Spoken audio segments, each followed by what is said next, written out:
الصلاة والسلام عليك يا حبيب الله. الصلاة والسلام عليك يا نبي الله. صلى الله تعالى عليه وسلم.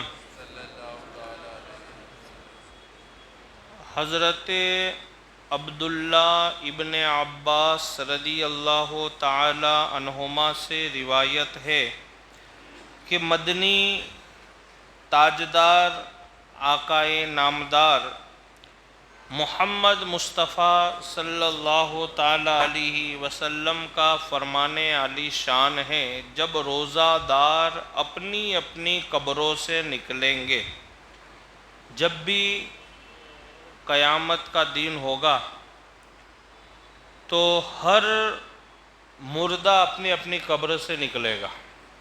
جب قیامت کا دن ہوگا تو تمام مردے اپنی اپنی قبروں سے نکلیں گے. اب اس میں جو روزے دار مردے ہیں وہ بھی نکلیں گے اپنی اپنی قبروں سے.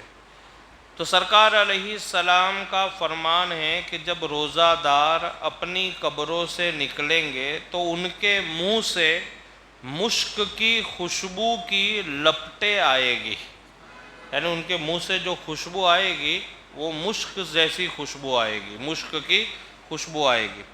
اور جنت کا ایک دسترخوان ان کے سامنے رکھا جائے گا جس سے وہ کھائیں گے، جیسا آپ نے پیچھے بیان سنا تھا. اور وہ تمام روزے دار عرش کے سائے میں ہوں گے.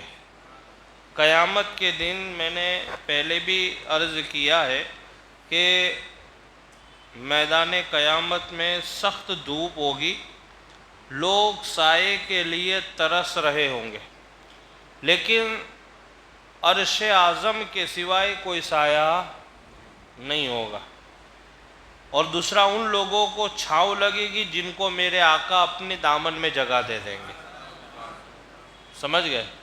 اب ایسی سخت گرمی میں اور تمازت والی شدت والی گرمی میں سرکار فرماتے ہیں کہ تمام روزے دار جب اپنی اپنی قبروں سے نکلیں گے تو ان کے منہ سے مشک کی خوشبو آ رہی ہوگی اور ان کے لیے دسترخوان بچھایا جائے گا جس سے وہ کھائیں گے، اور تمام روزے داروں کو اللہ عرش اعظم کے سائے میں کھڑا کر دے گا.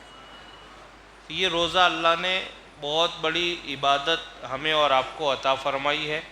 اور اگر یوں دیکھنے جائے تو روزہ اللہ تعالیٰ کو راضی کرنے کا ایک بہت بڑا ذریعہ ہے. روزہ اللہ کو راضی کرنے کا ایک بہت بڑا ذریعہ ہے، لیکن ہاں، روزے کے اندر آپ کو تمام چیزوں کی پابندیاں ضروری ہے. آپ جھوٹ نہ بولے، غیبت نہ کرے، چغلی نہ کھائے، کیونکہ روزے کے اندر یہ گناہ کرنے سے روزہ مکروہ ہوتا ہے. کیا ہوتا ہے؟ روزہ مکروہ ہوتا ہے. اور نمازوں کی پابندی بھی کرے، کیونکہ بہت سارے لوگ ہوتا ہے روزہ تو رکھتے لیکن نماز نہیں پڑھتے. تو روزہ بھی رکھے آپ اور نمازوں کی پابندی کرے، اور جتنا وقت ملے کلام پاک کی آپ تلاوت کریں، کیونکہ یہ ساری چیزیں ایک ایسا عمل ہے کہ جو ہماری اور آپ کی زندگی میں ایک انقلاب پیدا کرے گی. ایک روایت جو میں نے آج پڑھی تھی ایک جگہ، بہت پیاری روایت ہے، اس کو میں جمعہ میں بیان کرنے کا سوچ رہا تھا لیکن ایک بات ایسی نکلی، اس لیے میں آپ کو وہ روایت ابھی بتا دیتا ہوں. حدیث پاک ہے، مدینۃ المنورہ میں ایک صحابی رسول تھے جو بہت غریب تھے. ان کو کہا کیا جاتا؟ غریب مدینہ. وہ اتنے غریب تھے کہ ان کو کیا کہا جاتا تھا؟ غریب، یعنی مدینہ شریف کے غریب آدمی. سب سے اور کتنے غریب. ان کی غربت کا ذکر میں نے آج پڑھا.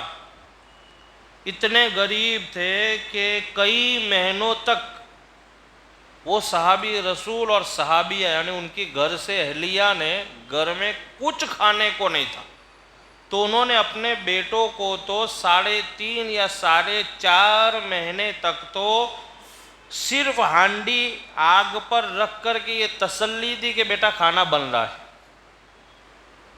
کتنی غربت ہوگی آپ اندازہ لو. کتنے مہینے؟ 3 یا 3.5 یا 4 مہینے. اتنے غریب صحابی تھے اور ان کو لوگ مدینے میں غریب صحابی کہا، غریب مدینہ ان کو کہا جاتا تھا. لیکن ایک دن ایسا ہوا کہ ان کی زندگی کے اندر ایک انقلاب آیا، اور انقلاب ایسا آیا کہ وہ رات کو تو غریب تھے لیکن جب صبح کو اٹھے تو امیر ہو گئے تھے. سبحان اللہ بولیے. روزہ ہے نا، اس کے لیے روزے میں آپ سبحان اللہ بول سکتے ہیں، روزے میں اجازت ہے سبحان اللہ بولنے کی. تو بولیے ایک بار سبحان اللہ. تو وہ صحابی رسول، دیکھیے یہ میرے بلانے کا مقصد یہ نہیں ہے کہ بھئی میری واہ واہ ہو، یہ مقصد نہیں. میں یہ چاہتا ہوں کہ ہم نے روزہ رکھا ہے تو اللہ کا ذکر بھی ساتھ میں ہونا چاہیے. باقی عام دنوں میں اتنا بڑا مجمع نہیں ہوتا اثر کے بعد، تو بھی میں تو بیان کرتا ہی رہتا ہوں، اس سے کوئی ایسی کوئی بات. لیکن میری خواہش یہ ہے کہ آپ کی نیکیوں میں اضافہ ہو، اور جتنی آپ کی نیکیوں میں اضافہ ہوگا اتنی میری نیکیوں میں اضافہ ہوتا چلا جائے. یہ نیکیوں کا کام ایسا ہے، کوئی ضروری نہیں کہ آپ لوگوں کے گھروں میں کھانا بھر دو تو ہی آپ کو ثواب ملے گا. نہیں، آپ ذریعہ بھی بن جاؤ گے نا تو جتنا ثواب ایک کھلانے والے کو مل رہا ہے نا اتنا بیچ میں سپورٹر کو بھی ملتا ہے. یہ نیکیوں کا کام ایسا ہے. ایسا کوئی ضروری نہیں کہ آپ کسی غریب کو کھانا دو گے تو ہی آپ کو. نہیں، اگر آپ نے بولا کسی کو بھئی یہ غریب آدمی ہے تھوڑا آپ مدد کر سکتے ہو تو کر دو. آپ نے کچھ بھی نہیں دیا لیکن میرے آقا فرماتے جتنا ثواب دینے والے سخی کو ملے گا اتنا دینانے والے کو بھی ملے گا.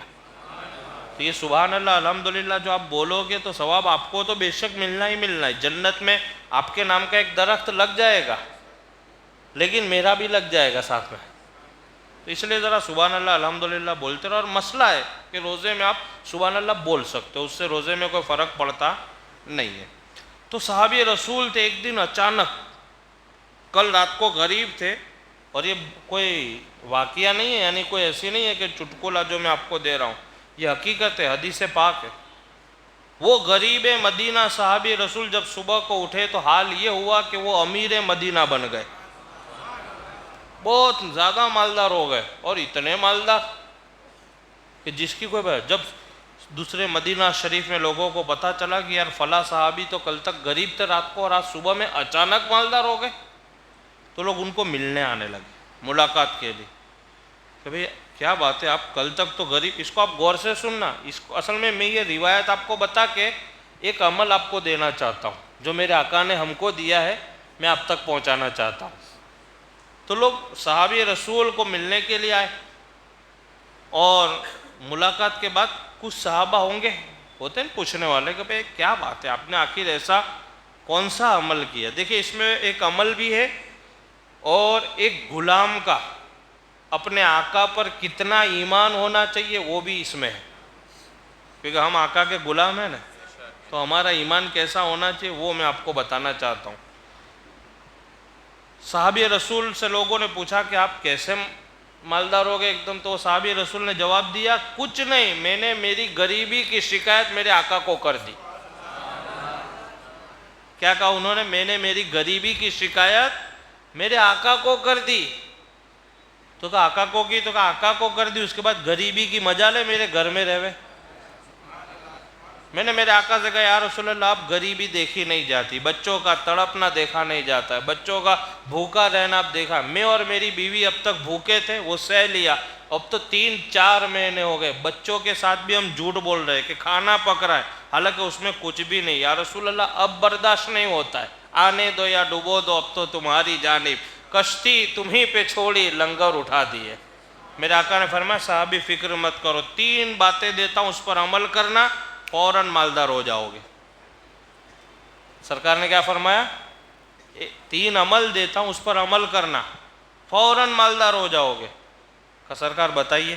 تو کہا پہلا عمل یہ ہے کہ جب اپنے گھر میں جاؤ نا تو گھر والوں کو سلام کرنا، گھر والوں کو سلام کرنا. اس کو آپ یاد رکھنا. حالانکہ آپ لوگ کو تھوڑا مشکل رہے ہوگا کہ بیوی کو سلام کون کرے، ماں کو سلام کون کرے، باپ کو سلام کون کرے.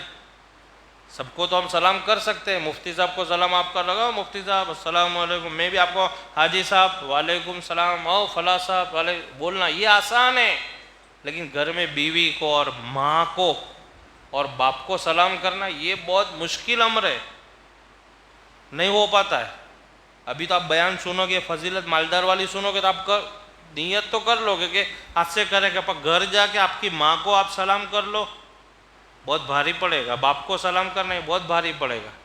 سرکار نے فرمایا گھر والوں کو، اور بھی بہت ساری باتیں اس کے تحت، لیکن میں صرف 3 باتیں بتا کر کے آج کا درس ختم۔ سرکار نے فرمایا اپنے گھر والوں کو سلام کرو۔ صحابی رسول نے کہا یا رسول اللہ صلی اللہ علیہ وسلم، کبھی کبھی ایسا ہوتا ہے گھر میں کوئی نہیں ہوتا ہے۔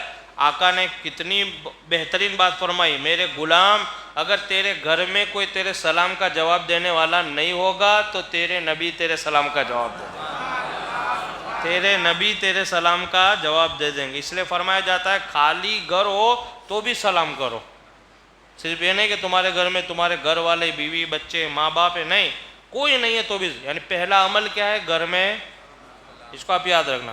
میرے آقا نے فرمایا دوسرا عمل یاد رکھو۔ صحابی عرض کرتے ہیں رسول اللہ فرمائیے، کہ دوسرا عمل یہ ہے کہ کبھی کبھی مجھ پر بھی درود پڑھ لیا کرو۔ الصلاۃ والسلام، یہی عمل ہو، یہی الصلاۃ والسلام علیک یا، الصلاۃ والسلام علیک یا، بس اس کو اب آپ اپنے معمول میں داخل کرنا، برابر۔ کہا یا رسول اللہ آپ تیسری بات بتائیے، تو سرکار نے فرمایا تیسرا عمل یہ ہے کہ روزانہ ان گنت قل هو اللہ احد پڑھا کرو۔ آج یاد ہو گئے تینوں عمل، یہ 3 پڑھو تو تمہاری زندگی میں اللہ انقلاب پیدا کر دے گا۔ اللہ سے دعا ہے کہ اللہ رب العزت مجھے اور آپ تمامی حضرات کو ماہ رمضان کے روزے رکھنے کی توفیق عطا فرمائے۔